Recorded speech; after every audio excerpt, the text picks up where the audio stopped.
I am Rabbi Michael Barclay here at Temple near Simcha in Westlake Village, California, with another Torah talk and insight into this week's Torah portion. It's a double portion of Behar Bechukotai. There's a wonderful concept that we need to remember from this week's portion. We all know about the Sabbath, about Shabbat, and how it's so important so that we appreciate the rest of the week, and then we take one day to rejuvenate ourselves.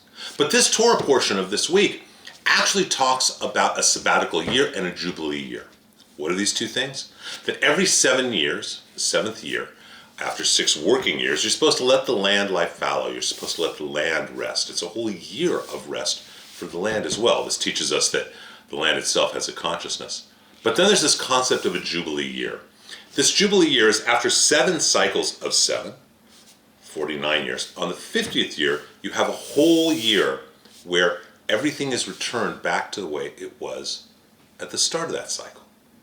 If someone became enslaved or indentured during that time period, after 50 years, they're freed. If there's a debt, after 50 years, it's freed. It's released. This is such an important teaching to help us understand our weekly Shabbat. See, the Jubilee year teaches us that Sabbath, a resting period, actually can reset everything in our lives. Reset it back to a place of beginnings and creation, a place of wholeness and peace. And we have that opportunity every Shabbat as well.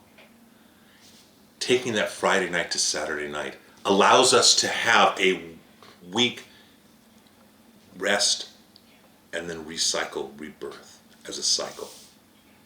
It's so important. And so let's take this teaching of the Jubilee year and use it not just every 50 years, but really use it for this Shabbat and every Shabbat, that we should rebirth ourselves, renew, and start again with the coming week after Shabbat.